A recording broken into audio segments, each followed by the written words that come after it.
Our third speaker is Frédéric Meseeuw. He has been Senior Institutional Advisor at the Center for Fine Arts of Brussels Beaux-Arts since 2011. He's responsible for the design of European and international projects and has worked on numerous EU-funded initiatives in the field of visual arts, music, performing arts or arts, science, creative industries, and ICTs. He has also helped the European Commission for the pilot project New Narrative for Europe, which gathered top European artists, intellectuals, and policymakers across Europe. Previously, he was advisor at CCEA, and in a while, Arthur will be explaining more about CCEA. He took part in various policy or research assignments, including the 2006 Economy of Culture study, and collaborated with a wide range of European projects and networks, from the independent music labels to minority language regions across the continent. Frédéric holds a master in European politics as well as in translation. After playing saxophone most of his life, he has been studying, exploring, and practicing visual arts in the last 8 years.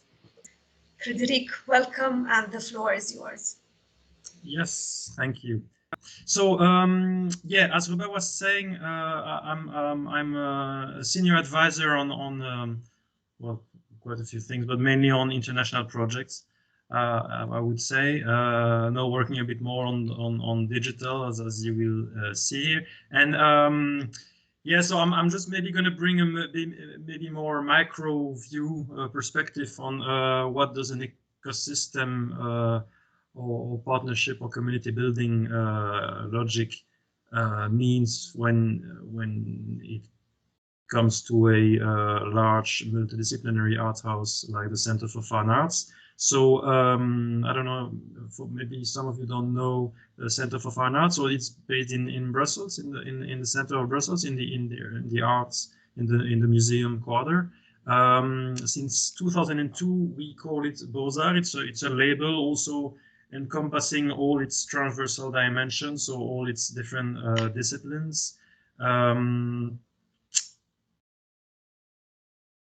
Which cover mainly visual arts, cinema, music, literature, also arts and science for a few years. We have a Beaux-Arts lab now, which is also trying to go more into cross-disciplinary interactions with other sectors, scientific sectors mainly. But we have a long history, basically. So it all started in 1928. So I'm not gonna be too long on that. But it's like an iconic Art Deco building designed by Victor Horta, so who's like our major Art Nouveau architect and Art Deco architect in Belgium. So it's an iconic building, so with a heavy meaning for us. Also at the time, it was already designed as a multidisciplinary house for culture, and that made it quite special. Also, still until today, I feel. So since 2002, we have a brand name, so called Beaux-Arts, as I said. We are a public limited company under the public law with social purpose. I'm saying that because since 2002, so we are under the federal states, and they decided that it would be nice to give us like this double or triple statute of working for having a public purpose, public mission, but also functioning also as a private company. So it makes us quite ambitious in the projects we have. So yes, and so we had the COVID crisis, like all of you, but it brought us in this very, like most cultural organizations today and artists, in this very difficult context with a lot of financial uncertainties for the coming years. So we don't know in terms of public funding what this will mean for the coming years. In terms of private funding, neither. We know that sponsors are dropping or reducing their costs. We know that well, people are coming less to Beaux-Arts or not at all. So in terms of ticket revenue, it's a big blow for us at the moment, and it will still be. And in that context, like for all of us individually, the new context is going digital. So for us and for most art houses across the world, I feel the elephant in the room, I would say, is how to become more digital. So in that sense, what I thought when talking with Ruba and exchanging emails, I thought that maybe it would be nice, well, to firstly maybe show you briefly what is our traditional ecosystem, but I suspect you know it already, but I will explain it. And then after, maybe explain you how, through a major digital project that we are currently developing, how I think it will also encourage us to develop also further our ecosystem and partnerships with new partners and new organizations with whom we traditionally do not work with. And I think it could also be an interesting case, well, in a modest way, for other organizations in the way of how we interact with those new players that have been active in the digital sphere for much longer than our old dinosaurs, cultural organizations and museums, etc. So yeah, basically that's one of our first question. A question is how to fill in this kind of room. So our current ecosystem, I would say, and partners. So I would say that we have 4 layers of partners, perhaps 5, perhaps 6. So we have the cultural partners, and I wanted first to start with the artists, because I mean we're an art house, so the artists are key for the way we function, the way we live, are key for our mission, the way we transmit values, etc. So they are keys. Next to them, more for the visual scene with the artist-run spaces, all those collectives, which are basically the grounds on which we depend to create and to show creativity and artistic imaginaries, etc. Next to that, of course, we have all the co-producers, helping them to develop exhibitions, festivals, music concerts, with the Orchestre National working with us, with the La Monnaie Opera House, with museums, concert halls, cinemas, working with the Cinémathèque, for those of you know. So we depend on all those other cultural organizations also facing the same basic kind of challenges than we do, although I wouldn't complain too much in our case because we're a federal house and we have also a generous support from the federal state of Belgium, which is not the case for most Belgian cultural organizations, unfortunately. We have other partners, of course, and from the cultural field, from other European projects, from networks, also international networks. And then we have the funding partners, so all our funding organizations. So starting with the federal states, well, Belgium is quite complex, as you may know. So we have all those regions and communities. So we are trying to represent them culturally abroad and in Belgium. And so basically, they are all contributing to our budget somehow, including some support from cities, mainly the city of Brussels, and European support. And then we have all those private or traditional, I would say, revenue streams from companies, sponsors, foundations, also individual patrons, etc. And then also it's terribly important, or other ticket revenues, so all the visitors coming to Beaux-Arts. So all this is interacting, and I think it's constituting our financial ecosystem on which we rely, and it's very fragile, as we can all see, and at the moment, I mean, the ticket revenues have been dropping for 2 years. In terms of public funding, it's still doing well, but what about next year, in 2 years, when the public authorities will realize that they will have less money to dedicate to the cultural fields or to the creative fields. So we'll see. And then we have those pluridisciplinary partners, and I think that's maybe more related to what my colleague said earlier. So basically, this is how, and it's quite new, I feel, when you look at it in the long perspective. I mean, 30, 40 years ago, again, all dinosaurs like Beaux-Arts didn't bother really to work too much with universities, research centers, other fields, ICT companies even less, of course. And in the last 10 years, I feel this interest and need to focus to work much more with those new partners. So we are still looking for types of collaborations. How can we collaborate more with the universities in the field of research, with research centers? We've had a very good collaboration with VIP, the Flemish Institute for Biotechnology in Flanders. We have that as part of a big Creative Europe project, actually, on arts and science and sustainable development. So it's doing quite well. ICT companies, I can come back to that, but I think it's going to be the big thing for us in terms of how to develop our ecosystem, our future ecosystem. And then with the 4 layers, I would say, of partners, which is maybe the most important in terms of societal engagement, is our partners in the school networks and all those civil society organizations working on societal questions like social inclusion, decolonization. I mean, working with diversities, with communities, etc., diasporas. Again, 20 or 30 years ago, we would do it like naturally by just organizing nice concerts and exhibitions. And today we try to be much more engaging with communities and inclusive and participatory as much as possible. Although it's always a daily challenge because, again, I would say that our sector is still quite traditional and somehow conservative in the way it develops projects and addresses at least some social questions. So sorry, I'm going a bit quick because I know Ruba is looking at the clock. So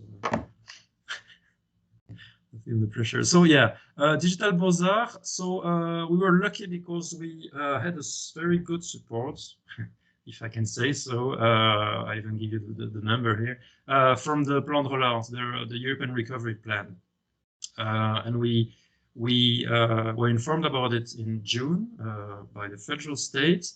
Basically, it's a project that we made, that we submitted to the federal state and the European Commission to digitalize all our project, the whole of Beaux-Arts. So from its infrastructure, so installing optical fiber to developing a cybersecurity plan, implementing new ticketing softwares, etc. Also having like a huge layer of training activities for colleagues, because we're all discovering teams and how to broadcast activities, etc. So it's a new un nouveau métier, I would say. So and also have develop like streaming activities, so streaming of content produced by Beaux-Arts or with our partners, and also I would say experiment new digital path, mainly in visual arts, to create, so that would help us create digital installations, VR project, AR also potentially, exhibition applications, etc. So it's an investment. So the tricky thing is that we're supposed also to generate revenue, which is already a big debate internally, because it could also put us in directions where our direction would favor like content that is more that you can more easily sell online than rather niche architectural or artist films that basically the larger audience won't be too much interested in. So this monetization of our content online is gonna be quite interesting for us, also in terms of partnership building, I think. So yeah, this is like a general visual summary of the whole project. It's quite, for me, it's maybe an interesting case study to study in the long term, also for partner organizations, because we are again lucky to have this huge amount of money to develop our digital activities in a holistic way. But how will we implement that? At the moment, we are conducting this external study to help us manage and conduct this digital project as well as possible, and through all the layers. So I've talked about all those different elements, cybersecurity, creations, etc. But then the question, again, coming back to the theme of this workshop, is going digital, that's great, but with whom? Because basically at the moment we cannot do this by ourselves. It's impossible, because it's, yeah, again, these are new skills that we need, and we don't have those at the moment. So for us, it brings new challenges, new practices, and new skills.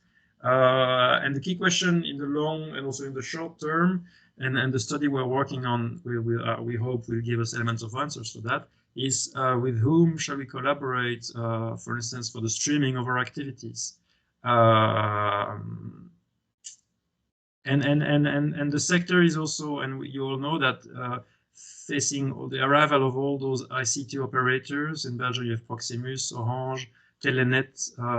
that are all proposing those platforms and that are also having more and more collaborations with cultural, artistic organizations, festivals, etc.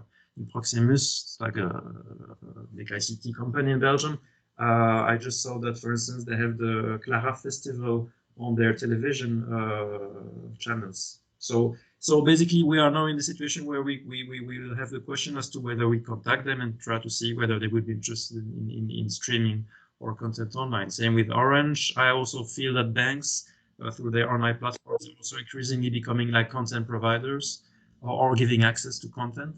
And also you have also for us the question of those intermediary streaming media platforms. I'm not even mentioning the Netflix example because it's another galaxy for us, but at a more modest scale in terms of partnerships, we have Sooner, Arte, Ovio, Meseeuw, who are all very interesting media and already established media platforms that would be good maybe for us to collaborate with.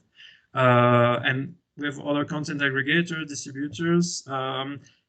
Also for us, what's interesting is to what extent this project will also maybe open up new sponsoring or funding channels and maybe close other channels, because we know that more and more sponsors are interested in having visibility online and maybe less on physical in physical venues. So maybe some sponsors will tell us, okay, I'm interested in your podcast program, but I'm not interested anymore in your exhibitions. So we'll see how that goes. Of course, training IT organizations who could help us to train our staff in the coming years, that will be crucial. And then again, the question of how do we maybe deepen our knowledge and understanding and maybe prospective reflection on what does digital mean for us, for artists, for art today. I mean, the blockchain question is always coming back and about its impact on the artworks, etc. I mean, we'll need thinkers and researchers to help us really position ourselves in a more strategic way in the coming years. So I think it will also be crucial. So yeah, so the 4 challenges, I would say, well, there are many others, but yeah, sorry to say that first. It's a bit vulgar, but raising your revenues, because it's an investment coming from the European Commission, and it's also a need at the moment. Maintaining high artistic quality, and I think it's crucial because we could just become another television channel and produce nice content and nice sounds and lights, etc. But we need to maintain also our core mission is also to maintain our artistic quality. Reaching out new audiences, because we all know the digital gap, so it's also a risk of just focusing everything on digital and just losing some communities. And then also the question of preserving our existing ecosystems, partners, as I said, public authorities, sponsors, while also funding others. So these are 4 challenges that are interlinked, I feel, and we'll see how that goes. And I'm happy to come back to you in 2026 to explain you about how it went, if you want. Voila, sorry, it was very short and frustrating, but happy to answer to any question you might have. Thank you very much, Frédéric, and sorry for giving you such a short time. Actually, you explained brilliantly a very complex plan and very ambitious plan, moving from a traditional ecosystem, which was already very intersectorial, let's say, to a much more complex one, facing actually new challenges related not only to ICT, but as you said, to research, to revenue streams, to upskilling and reskilling. So you open too many questions. And I think the most important part is the fact that you were courageous enough to embark on such a big institutional challenge, but also having the federal state recognizing the importance of culture and providing recovery fund to this endeavor.